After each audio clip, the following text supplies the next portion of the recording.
সবাই শুধু landscape landscape করে আর ভাবে ল্যান্ডস্কেপ করলেই ডেভেলপ হবে। কিন্তু আমি এত বছর ধরে যা শিখেছি, স্টিল লাইফ, সেটা ওয়াটার কালার হোক, চারকোল হোক, পেন্সিল স্কেচিং হোক, যা খুশি, তার মধ্যে তোমার কম্পোজিশন সেন্স থেকে শুরু করে এই সাইজ রিলেশন, প্রপোর্শন, এই সব কিছুর একটা খুব গুরুত্বপূর্ণ ডেভেলপমেন্ট হয়। তাই জন্য আমি সবসময় দিনের মধ্যে একটা চেষ্টা করি স্টিল লাইফ প্র্যাকটিস করার এবং আমার স্টুডেন্টদেরকেও সেইভাবে গাইড দেওয়ার। যারা যারা স্টিল লাইফটা খুব ভালো করে তাদের সবসময় প্রপোর্শন সম্বন্ধে একটা গভীর নলেজ থাকে। তারা ঠিকঠাকভাবে প্রপোর্শনটা বুঝতে পারে। প্রপোর্শন বলতে আমি বলতে চাইছি, একটা অবজেক্টের সঙ্গে আরেকটা অবজেক্টের যে সাইজ, তার যে রিলেশনশিপ দুটোর মধ্যে, এইটা সম্বন্ধে ধারণা থাকা খুব দরকার। যে একটা বড় মন্দিরের পাশে একটা গরু দাঁড়িয়ে আছে, সেটা কোথায় দাঁড় করাবো, সেইগুলো শুধুমাত্র ল্যান্ডস্কেপের ক্ষেত্রে নয়, স্টিল লাইফ করতে করতে সেই আইডিয়াগুলো বাড়ে। স্টিল লাইফ করলে পারে কালার সেন্সটা তোমার বাড়বে। প্রচুর গুণাগুণ আছে। এখানে আমি যে স্টিল লাইফটা করছি, একটা পট, তার পাশে একটা ফ্রুট, তার পাশে একটা ছোট্ট চেরি, তার মধ্যে একটা স্পুন, এই সব কিছু সম্বন্ধে প্রপোর্শন নলেজ যদি না থাকে, তাহলে সবসময় দেখবে একটা অবজেক্ট বড়, একটা অবজেক্ট ছোট, কোনটা কোথায় আছে সবকিছু একটা বিক্ষিপ্তভাবে প্রেজেন্ট করা হয়ে যায়। তাই জন্য স্টিল লাইফের মধ্যে দিয়ে আমরা খুব সহজেই এই সমস্ত সম্বন্ধে জ্ঞান অর্জন করতে পারি। এছাড়াও যেটা হচ্ছে ইম্পর্টেন্ট, সেটা হচ্ছে লাইট অ্যান্ড শ্যাডো। কোন দিক থেকে লাইট আসলে কোন অবজেক্টের শ্যাডো কত বড় যাবে, এই সম্বন্ধে একটা ধারণা তৈরি হয়। তাই স্টিল লাইফ প্র্যাকটিস করে বাড়িতে কি করলে স্টিল লাইফ সবচেয়ে ভালো হবে, সেটা হচ্ছে নিজের বাড়িতে থাকা যে কোনো জিনিসকে দেখে ছবি আঁকা। তার মানে এটা না, সেটা আপেল আঙুর কলাই হতে হবে। এটা জুতো হতে পারে, একটা চটি হতে পারে, একটা ব্যাগ হতে পারে, বাড়িতে থাকা এমন অবজেক্ট যার মধ্যে একটা সেলিউড আছে, যার মধ্যে একটা সুন্দর একটা গঠন শৈলী আছে। একটা ফুটবল নিয়ে করলে তার থেকে ভালো, তার থেকে ভালো একটা টবের মধ্যে একটা গাছ রয়েছে সেটা নিয়ে করো, সেটা বেশি ভালো লাগবে। একটা ফোলা ফুটবলের থেকে যদি একটা দুমড়ে যাওয়া ফুটবল নিয়ে তুমি স্টিল লাইফে কাজ করো, সেখানে তুমি লাইট অ্যান্ড শ্যাডো, ডেপথ আরো ভালোভাবে বলের খাঁজগুলো, যেমন কাপড়, কাপড়ের মধ্যে একটা কোনো অবজেক্ট লাগলে, একটা বড় বোতল লাগলে, সেটা দিয়ে তুমি করলে, তাতে করে লাইট অ্যান্ড শ্যাডো তোমাদের বাড়বে। এবং এই যে নলেজটা, সেটাই পরবর্তীকালে তোমরা ল্যান্ডস্কেপের ক্ষেত্রে তোমরা কাজে লাগাতে পারবে। পোর্ট্রেটের ক্ষেত্রে কাজে লাগাতে পারবে। পোর্ট্রেটের গায়ে যে কাপড় টাপড় থাকে সেইগুলো করার সময় ওই যে নলেজটা ওখানে তোমরা ইমপ্লিমেন্ট করতে পারবে। স্টিল লাইফ খুব বড় একটা ভূমিকা পালন করে। এই কারণে আর্ট কলেজের ক্ষেত্রেও কিন্তু দেখা যায় স্টিল লাইফে অনেক গুরুত্ব দেওয়া হয়। স্টিল লাইফ কিন্তু প্র্যাকটিস করতে বলা হয় এবং আর্ট কলেজের ভেতরেও স্টিল লাইফের লাইফ স্টাডি করানো হয়। যে সমস্ত স্টুডেন্টরা শুধু বলে ল্যান্ডস্কেপ ল্যান্ডস্কেপ ল্যান্ডস্কেপ করবো, আমার স্টিল লাইফ ভালো লাগে না, তাদেরকে জোর করে কিছু বলা যায় না এখনকার দিনের স্টুডেন্ট। কিন্তু যারা আমার উপরে ছেড়ে দিয়েছে তাদের ক্লাসগুলো, তাদের কেরিয়ারটা, আমি তাদেরকে কিন্তু সপ্তাহে একটা হলেও চেষ্টা করি, বলি স্টিল লাইফ প্র্যাকটিস করো। আমি বারবার বলছি স্টিল লাইফ মানে যে শুধুমাত্র বোতল আর ফল, এটাই কিন্তু নয়। ঘরের মধ্যে থাকা যে কোনো জিনিস।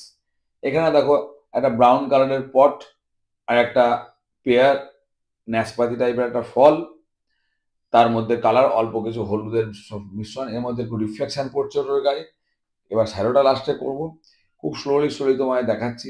এখানে কোনো জটিলতা নেই, সাধারণ সামান্য একটা স্টিল লাইফ কম্পোজিশন, তিনটে অবজেক্ট দিয়ে করা। এখানকার চেরি, ছোট্ট একটা চেরি, তিনটের সংখ্যা আমার ভালো লাগে, আমি তিনটে অ্যাড করলাম। এবং আমি চামচটার পটটাকে একটা অবজেক্ট ধরছি, ঠিক আছে? এখানে চারটে ধরছি না, চামচ আর পট যেটা রয়েছে এই দুটো মিলে আমি একটা অবজেক্ট ধরছি। যারা আমার ইউটিউব চ্যানেলটায় রয়েছে তারা জানো আমি বেশ কিছুদিন পরে পরে ভিডিও ছাড়ছি, তার কিছু কারণ রয়েছে। আমি এখন এই মুহূর্তে চেষ্টা করছি মাসে দুটো ভিডিও দেওয়ার, তাতে ভিউ এলো কি এলো জানি না কি হবে, বাট এটা এখন আমার পক্ষে পসিবল হচ্ছে। ফিউচারে গিয়ে হয়তো আরো বেশি ভিডিও দেওয়ার চেষ্টা করবো। তো তোমার সঙ্গে থেকো। কিছু না, যে মাসে যে ভিডিওটা দেবো সেই সারা মাস ধরে যদি একটাই প্র্যাকটিস করো, তাতেও ডেভেলপ হবে। তো মানুষের ধারণা তাড়াতাড়ি গ্রোথ করবো, সেক্ষেত্রে আমার কিছু বলার নেই।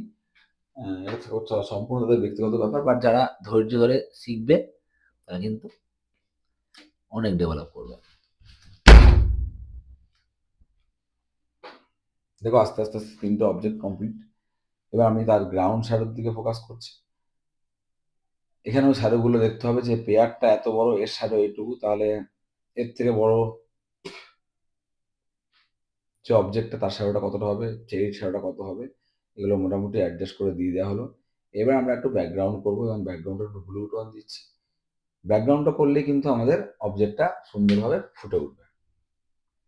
ব্যাকগ্রাউন্ড কি কালার দেবে সেটার নলেজও কিন্তু স্টিল লাইফ থেকে আসে। স্টিল লাইফ একটা এমন সব বিষয়, তোমার ওভারঅল কালার সেন্স থেকে শুরু করে কম্পোজিশন থেকে শুরু করে লাইট অ্যান্ড শ্যাডো সব কিছু সম্বন্ধে তোমাকে একটা ধারণা দেয়। তাই জন্য স্টিল লাইফ খুব ইম্পর্টেন্ট। আমি জানি এই ভিডিওটা স্টিল লাইফ বলে হয়তো দুটো একটা লোক দেখবে, বেশি লোক দেখবে না, কারণ সবাই ভাবে ল্যান্ডস্কেপের ভিডিও কখন আসবে। কিন্তু আমি বলেছিলাম না, আমি শেখানোর জন্য এসেছি। ইউটিউবটা একটা সাইডে আমি করছি, যেটা আমার মনে হয় এটা শেয়ার করা দরকার সেটা শেয়ার করি। যারা যে সমস্ত ফলোয়ার্সরা মনে হয় হ্যাঁ এখান থেকে শেখার আছে, আর যারা এই চ্যানেল ওই চ্যানেল ফাস্ট ফরওয়ার্ড করা ভিডিও দেখে শিখবে ভাবে, তাদের জন্য তো সো মেনি চ্যালেঞ্জ আর দেয়ার, অনেক চ্যানেল রয়েছে। তো আমার সঙ্গে যারা ধৈর্য ধরে ছবি আঁকা শিখতে চায় তাদের জন্য এই ভিডিওগুলো আমি বানাই। একটু যদি ধৈর্য ধরে শিখে গেও, দেখবে 1-2 বছরের মধ্যে কোথাও আর যেতে হবে না। ওয়াটার কালারের বেসিক ইনফরমেশন এবং বেসিক টেকনিকগুলো তোমরা শিখে গেছো। সেটা ওভারঅল, সেটা স্টিল লাইফ হোক, পোর্ট্রেট হোক, ল্যান্ডস্কেপ হোক, সিটিস্কেপ হোক, আমি সব কিছুই একটা একটা করে ভিডিও দেওয়ার চেষ্টা করি। দেখবো অলমোস্ট কয়েকশো ভিডিওর মধ্যে দেওয়া হয়ে গেছে। তো তোমরা সঙ্গে রয়েছে বলে এটা পারছি। নিজের মোবাইল দিয়ে যতটা সম্ভব চেষ্টা করা। 8-9 মিনিটের একটা পেন্টিং ভিডিও, সেই ভিডিওর মধ্যে অনেক ইনফরমেশন দেওয়ার চেষ্টা করি, কিন্তু মানুষ দেখে 2 মিনিট বা 1 মিনিট। কারণ কেটে কেটে দেখার প্রবণতার ফলে আজকে এই অবস্থা আমাদের, মানে আমাদের ধৈর্য কম। তখন আর্ট কলেজে যাওয়া হতো, তখন কি আমরা ক্লাসগুলো কেটে কেটে করতাম, স্যার এটুকু বাদ দিয়ে দিন, ওইখান থেকে আমি শুনবো, স্যার যেটা বলতো আমরা সেটা শুনতাম পুরোটাই। এখন অনেকে বলে কথা বলতে হবে না, ব্যাকগ্রাউন্ড মিউজিক দিয়ে দিন, অনেকে বলে আরো ফাস্ট করে দিন, এইখানে অনেক বেশি সময় নিয়ে নিলেন, অনেক কমেন্ট আসে আমার কাছে দেখি। তো আমি ভাবি যে শিখবেটা কি করে?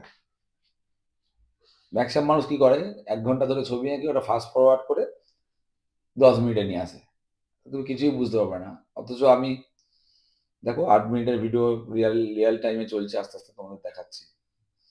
আমি জানি এই ভিডিওটা যেহেতু ল্যান্ডস্কেপের নয়, হয়তো ভিউ কম আসে। যদি ভালো লেগে থাকে এই ভিডিওটা শেয়ার করো, আমার কমেন্ট করো, ভালো লাগলে চ্যানেলটা সাবস্ক্রাইব করো, না লাগলে করো না। কেন না লাগলো, কেন কেন ভালো লাগলো সেটা আমি বুঝতে পারবো না, বাট যদি ভালো লাগে একটা থামস আপ, লাইক করে দিয়েছো। পরের ভিডিও চেষ্টা করবো আবার ল্যান্ডস্কেপের উপর কাজ করা বা কোনো অবজেক্ট উপর কাজ করা। ততক্ষণ সঙ্গে সঙ্গে থেকো সবাই, অনেকে ভালো, সবাই ভালো থাকো। দুর্গাপুজো আসছে, সবাই অনেক এনজয় করো, সাবধানে থাকো, নিজের যত্ন নাও, অনেক ছবি আঁকো। দেখা হবে পরের ভিডিওতে। চ্যানেলটা ভালো লাগলে সাবস্ক্রাইব করে দিও, বেল আইকনটা প্রেস করে দিও। ধন্যবাদ।